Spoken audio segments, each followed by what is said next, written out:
하나님 말씀 요한복음 12장 1절로 10절, 11절 말씀까지 보겠습니다. 요한복음 12장 1절로 11절 말씀까지 우리 한 목소리로 같이 읽습니다.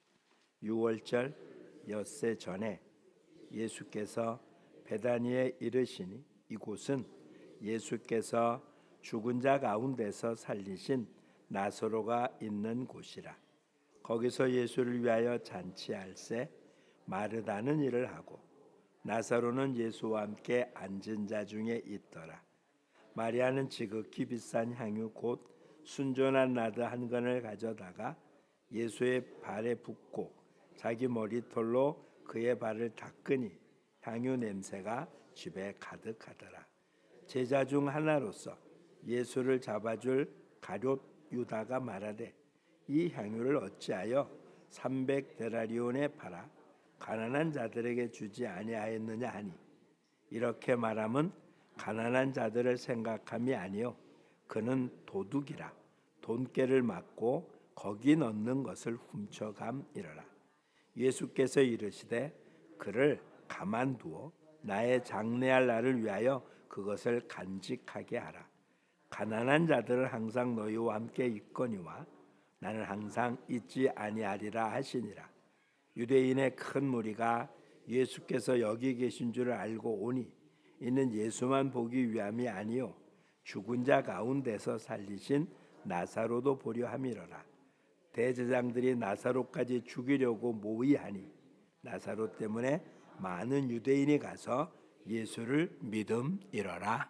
아멘. 요한복음은 다른 복음서와는 달리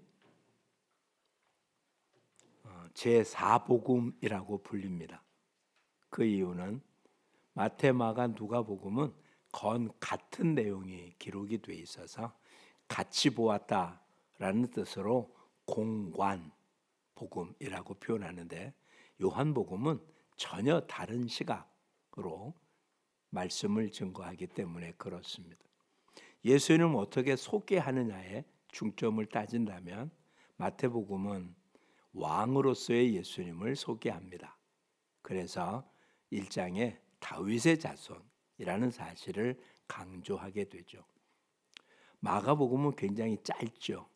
마가복음은 족보가 없습니다. 그래서 많은 학자들이 섬기러 오신 예수님을 여기는 송아지를 뜻한다고 표현합니다.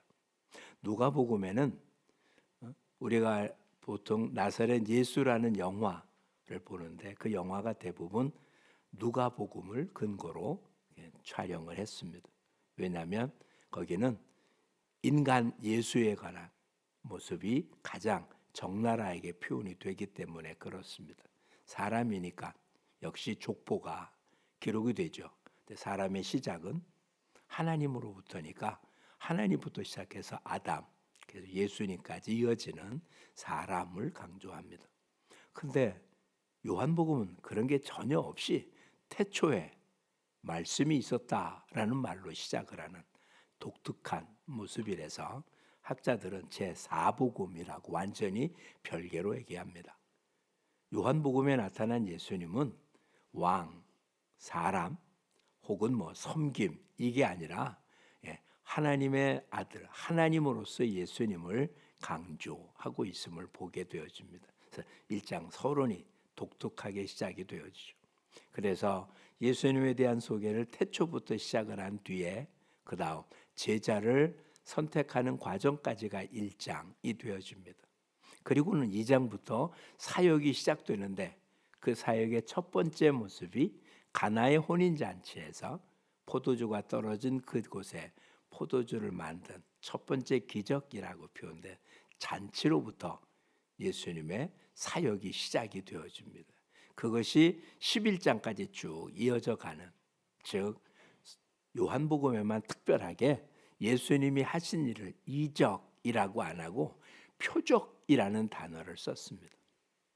그러니까 예수가 한 모든 일들은 그가 메시아라는 것을 보여주는 구약에 근거된 그와 같은 표시해서 요한복음 11장까지는 그런 표시들, 예수님의 행위가 중심으로 기록이 됩니다. 오병이어의 사건도 그렇고 수없이 많은 표적을 통해서 예수님을 믿게 하는 행위였습니다. 12장부터는 그 모습이 유월절이라고 하는 모습으로 완전히 바뀝니다. 유월절 엿새전이라고 12장이 시작되어지죠. 그러니까 이때부터 한 주간 동안 예수님은 예루살렘에 머무르고 그곳에서 죽으시고 부활하신 것입니다. 그러니까 요한복음이 모두 21장으로 되어 있는데 마지막 12장부터 21장까지 내용이 마지막 일주일에 관한 이야기들로만 가득 차 있어요. 물론 사건보다는 예수님이 하신 말씀이 많이 기록되어 있긴 하지만 어쨌든 마지막 한 주간의 이야기, 앞에 2장부터 11장까지는 건 3년 동안의 이야기가 이렇게 기록이 되어 있습니다.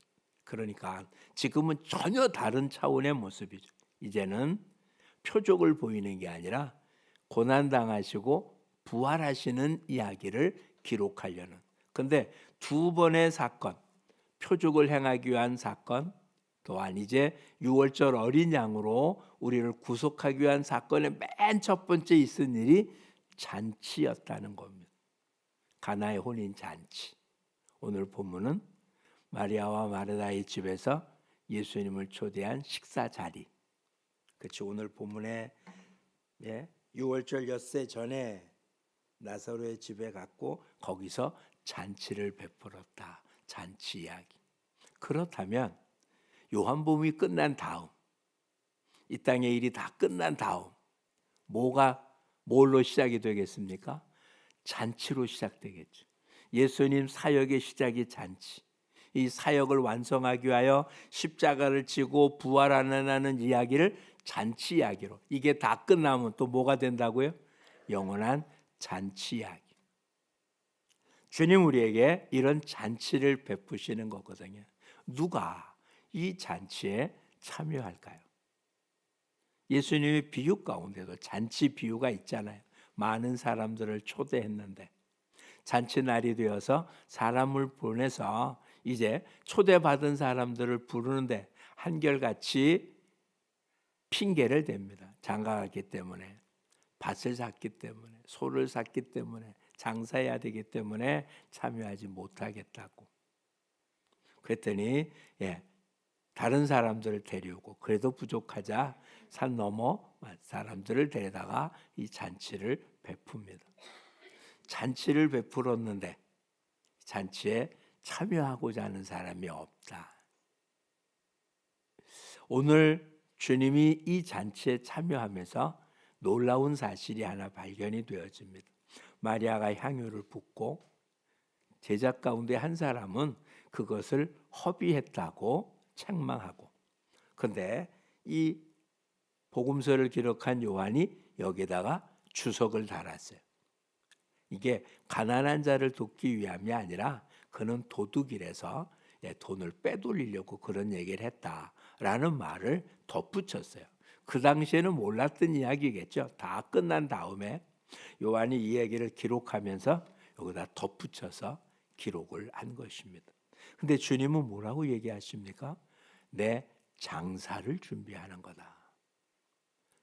근데 이곳은 나사로가 죽었다 산 지 얼마 안 된 시간이었기 때문에 잔치를 베풀고 예수님이 왔다는 얘기에 그곳에 많은 사람이 온 이유가 예수도 보지만 죽었다 살아난 나사로를 보기 위하여 많은 사람들이 왔다라고 기록하고 있거든요. 9절에. 그런데 10절과 11절은 뭐라고요? 대제사장들이 예수만이 아닙니다. 나사로까지 죽이려고 모의하더라.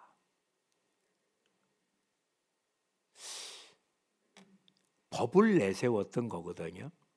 하나님의 영광을 가리고 본인이 하나님이라고 했다고 신성모독이라고, 안식일 날 병 고쳤기 때문에 율법을 어겼다고, 그래서 죽여야 된다고. 그러면 오늘 본문에 나타난 것처럼 10절 하반절 뭐 했다고요? 모의했다. 본인들도 그것이 떳떳하지 않다는 걸 아는 거잖아요. 그게 떳떳하다면 모의할 필요가 뭐 있습니까? 법에 놀고 이야기하면 되는 거 아니에요? 율법을 적용하고 본인들이 안 된다면 정말 로마의 법정에 이야기하면 될 텐데 이걸 그대로 하는 게 아니라 모의합니다. 뭔가 오늘 본문을 통해서 요한은 우리에게 똑같은 것을 바라보는 두 가지의 모습을 전혀 모르는 사실, 둘 다 몰라요. 오늘 예수님을 죽이려고 모의했던 이 사람들, 그 사람들 때문에 예수님 십자가에 죽으십니다. 근데 그 죽음이 우리를 구원으로 이끄시는 하나님의 방법이었어요. 예수님을 따르는 자들은 예수를 죽기를 원하지 않았잖아요. 베드로조차도 뭐라고요? 야, 죽으면 안 된다고. 우리가 뭐 멱살을 잡고 절대로 무슨 말이냐? 죽지 않는다라고 이야기했고 다 죽지 않는 게 정상이라고 표현하는 데 비해서 죽이려고 하는 사람이 있었습니다.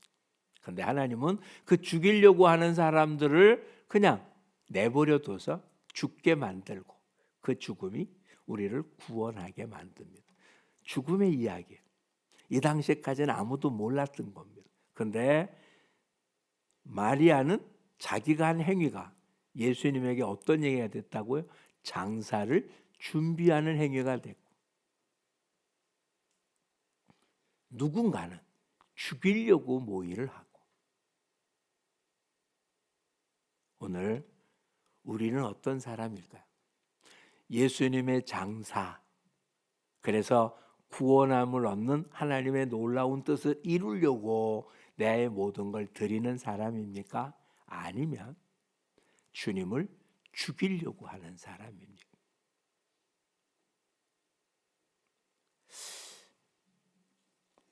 너무 엄청난 표현이니까 우리는 뭐 정답은 이미 알고 있어서 정답을 얘기하고자 함이 아닙니다. 오늘 아침 우리가 새벽의 말씀에 의하면 많은 표적을 보고도 믿지 않는 유대인들을 향하여 주님 탄식하십니다. 그런데 많은 이들이 표적을 보고 믿었고 관원들도 믿었다라고 표현해요. 그런데 그들이 드러내놓고 믿음을 말하지는 못했다. 왜냐하면 출교당할까 봐. 그러자 주님은 이렇게 말씀을 붙입니다. 저들이 사람의 영광을 하나님의 영광보다 더 사랑하더라. 오늘 저와 여러분들이 예수님을 믿는 건 분명합니다. 또 그 예수님의 죽음 때문에 우리의 죄값이 용서받았고 예수님이 부활함으로 우리는 영원한 생명을 가진 소망을 가진 자들로 살아갑니다. 믿음이 없다면 이 자리에 있을 이유가 없잖아요. 그런데 믿음이 있는데도 어떤 모습이냐? 그것을 드러내지 못하는 사람이 있고 그걸 드러내는 사람이 있는 거예요. 그를 위해서 향유 옥합을 깨서 그에게 붓는 자가 있고 예수님을 통하여 들어온 예수님 때문에 들어온 돈을 사용해서 자기 이익을 취한 자가 있고 가룟 유다 그렇잖아요. 예? 돈깨를 받고 거기 넣는 것을 훔쳐감. 예수님 때문에 그들에게 필요한 사용하라고 주어진 물질인데 자기를 위해서 썼다 이런 얘기잖아요. 공금을 횡령한 사람이잖아요. 오늘 우리가 본 본문 속에 다 예수님 때문에 일어난 일들인데 예수님을 위하여 자기 걸 다 드리는 사람이 있는가 하면 예수님 때문에 자기 이익을 취하는 사람이 있고 예수님 때문에 자기들이 하고 있는 일이 문제가 생길까 봐 죽이려고 하는 사람이 있고 예수님을 믿지만 그를 드러내면 손해보고 아파하고 괴로울까 봐 감추는 사람이 있고 우리는 지금 어떤 사람입니까? 나는 어떤 사람입니까? 믿음이 있다 없다 이야기가 아니라 지금 오늘 본문에 나타난 믿음이 있는지 없는지 몰라도 지금 대제사장이나 이런 사람들을 제외하고는 다 예수님을 따르던 사람이잖아요. 가룟 유다조차도 예수님을 따르던 보통 사람도 아니고 예수님이 직접 뽑은 제자이잖아요. 그러니까 다 주님과 함께 했던 사람들인데 그중에 어떤 이는 자기 모든 것을 들여 헌신하고 어떤 이는 그 일을 통해서 유익을 얻으려고 그를 따라다니고 그 유익이 없다고 생각하니까 팔아버린 거잖아요. 예수님을 따르는 게 계속 이익이라면 따랐을 텐데 따라다녀봐야 더 큰 이익이 없으니까 파는 거잖아요. 우리 곁을 떠난 믿음의 공동체를 떠난 많은 사람들도 그런 거죠. 따라봐야 이익되지 않기 때문에. 아니면 그동안 은혜 받은 것에 대한 충분한 대가를 지불했다고 생각을 해서 이제 그만 병고침을 받고 이래서 기쁨을 누렸으니까 이제 내가 병고침 받은 은혜만큼 교회에 봉사하고 섬겼으니까 이제 할 만큼 다 했으니까 그만 믿어도 된다. 많은 이들이 그렇게 생각을 하는 거예요. 과연 옳은 건가요? 다시 한번 믿음이라는 것을 생각해 보고 믿음에 반응하는 우리의 모습은 어떤 건지요? 정말 주님 앞에 움직이는 모든 것이 아까운 건가요? 시간이, 물질이, 혹은 주님 때문에 내가 해야 될 일을 좀 못하고 주님이 맡긴 일을 하는 것 때문에 손해보는 것들이 과연 손해인가요? 우리를 향하여 거듭났다고 표현합니다. 거듭났다는 것 어떻게 바뀐 거냐면 이런 겁니다. 원래의 모습으로 바뀌었다는 이야기가 돼야 돼요. 즉 하나님이 맨 처음 만들었던 사람, 이 사람이 범죄함으로 에덴에서 쫓겨났습니다. 그럼 뭐가 달라진 걸까요? 선악을 알게 하는 나무 열매를 먹음으로 인하여 사람은 완전히 달라졌어요. 선악을 알게 하는 나무 열매를 먹자 하나님 뭐라고 말씀하냐? 저들이 우리 중에 하나같이 선악을 구별하는 자가 되어서 손을 뻗쳐 생명나무 열매를 먹을까 하여 그들을 에덴에서 쫓아냅니다. 즉 선악을 알게 하는 나무 열매를 먹자 뭐 하는 사람이 됐다고요? 선악을 알게 됐다라고요. 이게 무슨 얘기냐면 이런 얘기입니다. 에덴 동산에서 범죄하기 이전에는 하나님의 말씀이 선악을 구별하는 유일한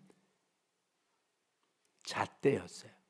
즉 선악은 하나님만이 정하시는 거예요.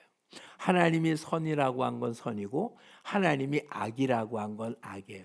하나님이 하라고 하는 것이 선이고 하나님이 하지 말라고 하는 것이 악인 거예요.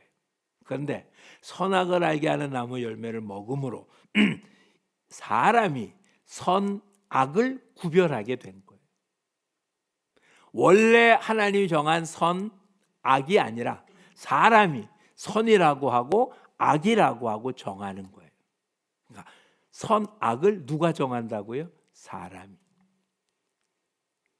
그게 범죄함으로 나타난 인간의 죄성이에요. 이 땅의 모든 인간은 그래서 누구 중심으로 생각합니까? 자기 중심으로 생각하는 거예요. 그게 죄성이에요. 하나님으로부터 만들어져서 하나님 거라는 것은 우리 속에는 없어요. 우린 다 내 거예요. 어린아이 보면 그래요. 자기 거예요. 자기밖에 몰라요. 모든 걸 자기 중심으로 생각하는 거예요. 그리고 우리가 살고 있는 삶의 한도 내에서는 자기 중심으로 생각할 수밖에 없도록 만들어져 있습니다. 여러 번 표현했지만 지구가 둥글다는 걸 느껴집니까? 이 땅에 사는 사람 중에 지구가 둥근 걸 느낀 사람은 하나도 없습니다. 땅에 붙이고 사는 사람 중에. 그렇죠? 지구가 돈다는 걸 느끼는 사람 있습니까? 없어요. 과학과 지식을 통해서 지구가 둥근 것, 지구가 돈다는 걸 지식으로 아는 거지 지구가 도는 걸 느끼는 사람은 아무도 없습니다. 근데 범죄하지 않았다면 우리 인간은 하나님이 주신 지식을 갖고 있어서 원래 모습을 알았을 겁니다. 근데 지금은 그게 아니에요. 하나님 중심으로 아는 게 아니라 나를 중심으로 안다고. 우주 전체를 생각하지 말고 태양계만 생각해 보겠습니다. 태양계는 태양을 중심으로 돕니다. 그건 우린 과학으로 알아요. 실제로는 모릅니다. 우리의 삶 속에서는 태양을 중심으로 돈다고요? 아니요. 그냥 아침에 해가 뜨고 저녁에 해가 지지. 지구가 돌아가지고 아침이 되고 저녁이 된다고 느끼는 한 사람도 없고요. 지구가 태양을 돌기 때문에 봄, 여름, 가을, 겨울이 온다고 생각하는 한 사람도 없습니다. 지구가 요만큼 길어졌다는 것도 느끼는 사람 하나도 없어요. 과학이 그러니까 그런가 보다라고 생각하는 거잖아요.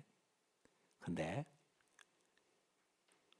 지구가 도는 게 아니라 태양이 도는 게 아니라 지구가 도는 거고 지구가 하루에 한 바퀴씩만 도는 게 아니라 1년에 한 바퀴씩 태양을 도는 것이 그게 사실인 것처럼 사람은 하나님을 중심으로 움직이게 만들어진 게 맞는 거예요. 그걸 못 느끼고 있는 거잖아요.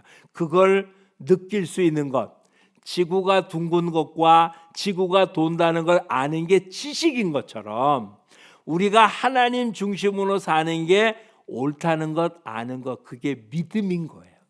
다른 게 믿음이 아닌 거예요. 그게 믿음이에요. 그럼 나의 존재는 뭐 때문에 존재합니까? 하나님 때문에 존재가 가능한 거예요. 즉 태양계에서 태양이 없다면 지구에는 생명이 존재할 수가 없습니다. 그렇죠? 뭐 인공 태양이니 뭐니 뭘 어떻게 해도 자연계 안에서는 태양이 존재하지 않는 한 태양계 안에 어떤 것들도 유지하지 못합니다. 지구는 다른 데는 우리 아직 모르지만 생명체가 있는 지구는 태양이 없다면 존재 불가능입니다. 생명 자체가 불가능한 모습입니다. 영적인 모습에서는 하나님 중심하지 않으면 살지 못한다는 것, 느끼고 안 느끼고가 아니에요. 이게 영적인 진리인 것입니다. 놓치지 마십시오.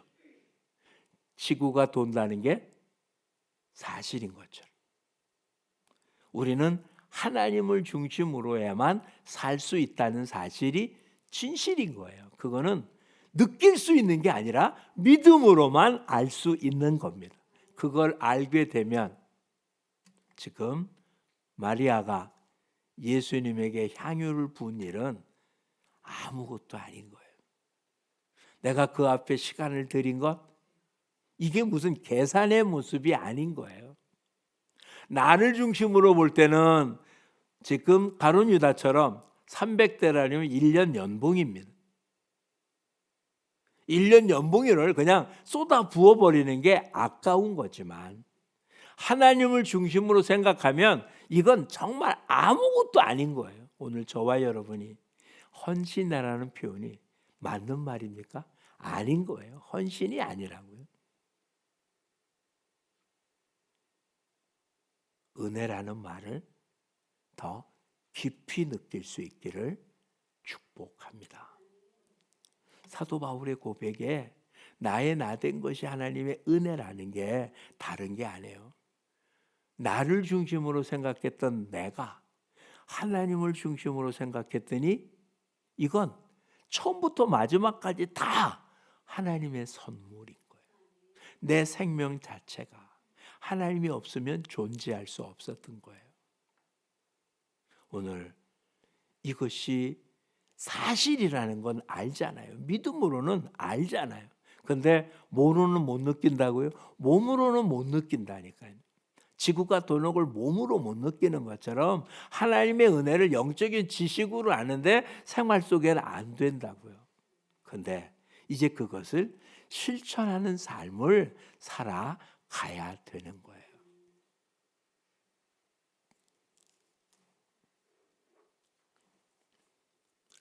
오늘 아침에 새벽에 본 12장 43절을 보겠습니다. 12장 43절. 오늘 새벽에 본 말씀인데, 그들은 사람의 영광을 하나님의 영광보다 더 사랑하였더라. 이 그들은 누굽니까? 표적을 보고 예수를 믿은 사람이에요. 42절. 관리 중에도 그를 믿는 자가 많대. 바리새인 때문에 드러나게 말하지 못하니 이는 출교를 당할까 두려워. 현실적으로 이 당시에는 특별히 관리들은 예수 믿는다는 사실이 실질적으로 손해를 보는, 출교를 당하면 이들은 어디 있을 수가 없어요. 아주 좁은 사회거든요. 우리로 얘기하면 거기서 쫓겨나면 다른 어떤 곳도 취업이 안 되는 거예요. 그러니 목숨 걸고 이야기하는 어려운 건 현실적인 이야기잖아요. 근데 주님은 이렇게 코멘트를 달았어요. 사람의 영광, 하나님의 영광. 마리아의 헌신은 사람의 영광을 구한다면 하지 말아야 될 일이죠. 오히려 그렇게 기름을 부은 것보다 가룟 유다처럼 그걸 기부해서 가난한 자를 도왔다면 이름이 얼마나 높아졌겠어요? 그게 사람의 영광입니다. 그런데 쏟아 부어서 없어진 거잖아요. 근데 주님 뭐라고요? 나의 장사를 준비한 거라고. 하나님의 영광을 드러낸 거라고요. 자, 다시 한번 살펴보자. 하나님의 영광을 드러내면 이 땅에서는 대접받지 못하는 거예요. 그렇죠? 과거에 지구가 돈다는 말 갖고 사형당했다니까요.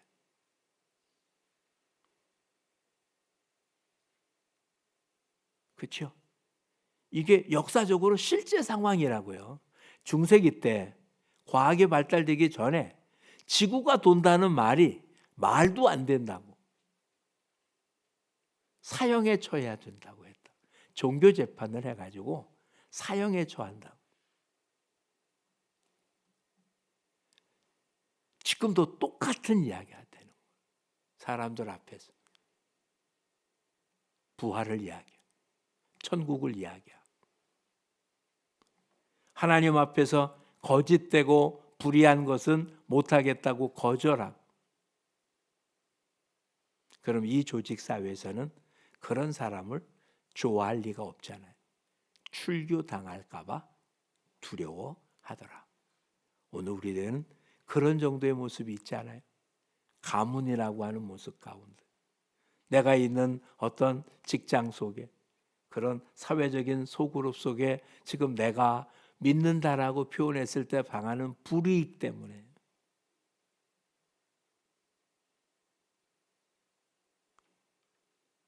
놀라운 사실은 그러면 잔치에 참여하지 못합니다. 이 다음 잔치, 가나의 혼인잔치가 아니고요. 나사로가 살아 다시 소생됐기 때문에 예쁜 잔치가 아니고요. 영원한 잔치에 참여하기 위해서는 우리는 정말 그 주님을 최고로, 그 주님의 은혜를 최고로 느껴서 나의 모든 것으로 주님을 영화롭게 하는 삶, 그런 우리 모두가 될 수 있기를 축복합니다. 주님이 우리에게 주신 무거운 말씀이 있음을 우리는 기억해야 합니다. 너희가 사람 앞에서 나를 시인하면 나도 하나님 앞에서 너희를 시인할 것이요. 사람 앞에서 너희가 나를 부인하면 나도 하나님 앞에서 너희를 부인하리라. 하나님 앞에서 예수 그리스도가 우리를 향하여 모른다라고 말하면 얼마나 끔찍한 이야기입니다. 아무것도 안 한 사람입니까? 안 해요. 우리 성경 암석 귀절 가운데 있었습니다. 나더러 주여 주여 하는 자가 아버지께로 올 자가 아니고. 근데 그들이 뭐라고 했다고요? 주의 이름으로 선지자 노릇하고 주의 이름으로 능력을 베풀고 뭐하고. 주님 뭐라고요? 내가 너희를 도무지 알지 못한. 무슨 일을 했다가 중요한 게 아니에요. 주님을 시인했냐고요.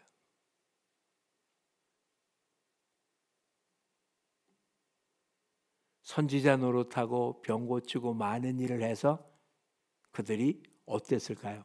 대접받은 사람들입니다. 그 일을 헌신한 사람이 아니고요. 그 일로 대접받은 사람들이에요. 만약에 그들이 대접받지 않았다면 주의 일을 안 한 사람들이에요. 이건 그럴 거라가 아니에요.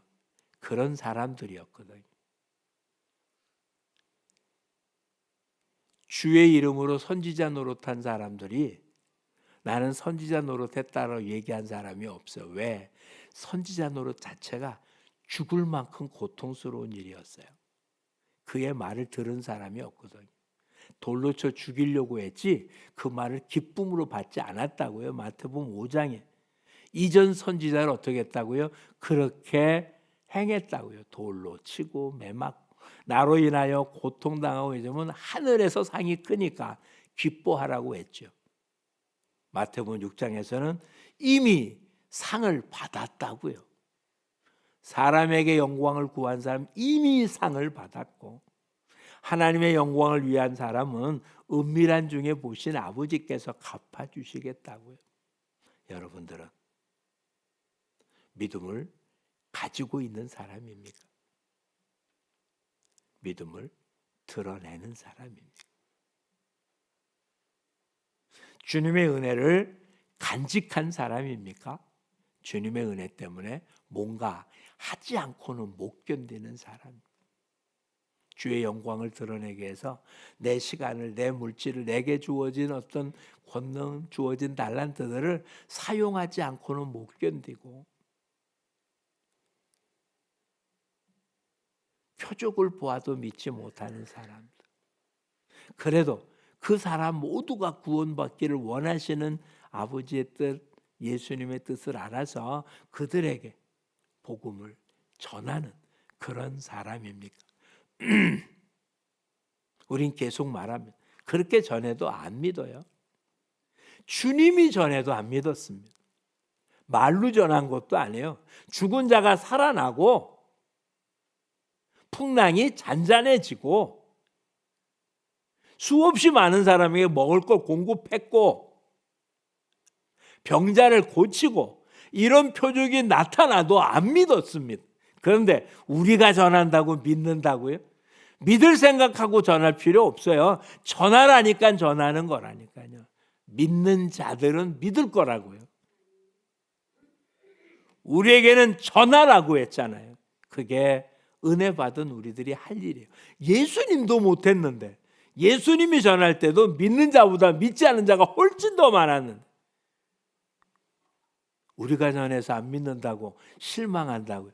우린 예수님보다 크지 않잖아요. 예수님처럼 표적도 행하지 않잖아요. 우리는 예수님이 전한 말씀만 전하는 뿐이잖아요. 그러니 그런 반응이 나타나는 건 당연한 거예요. 그런데 그 중에 믿는 사람이 있다는 게 놀라운 기적 아니에요? 그 기적을 바라보는 거잖아요. 저와 여러분 마리아처럼 우리 모든 것을 들어서 내게 모든 걸 허락한 주님 앞에 반응하고 헌신하는 우리 모두가 될 수 있기를 축복합니다. 특별히 우리는 아까 우리 3구역 찬양하는데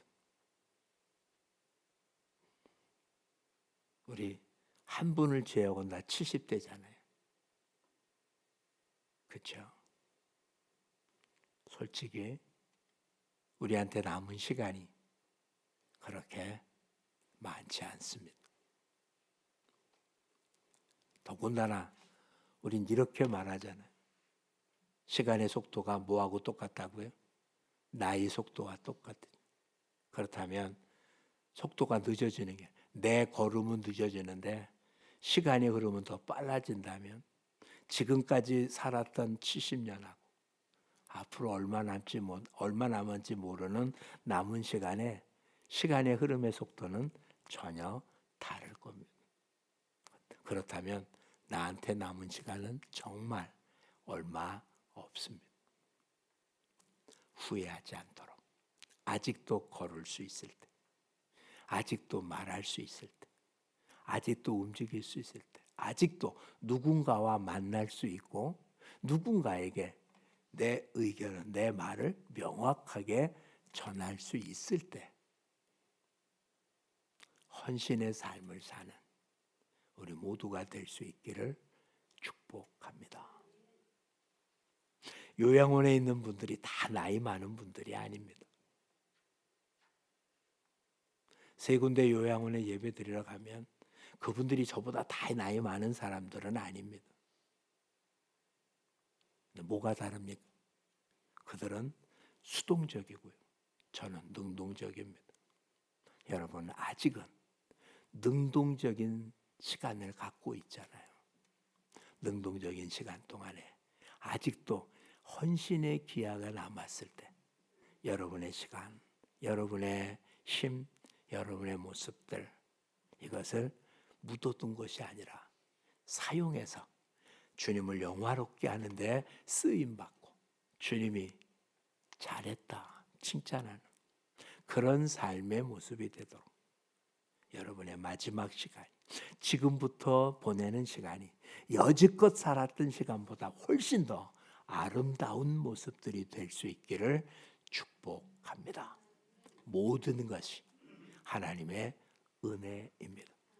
시간이 지날수록 어린아이처럼 자기중심적이 되기 쉬운 이곳에 우리는 주님 중심으로 살아가는, 하나님 중심으로 살아가는 우리 모두가 돼서 내게 주어진 시간, 물질, 힘, 이 모든 것들을 남김없이 주님을 위해서 사용한 우리 모두가 될 수 있기를 축복합니다.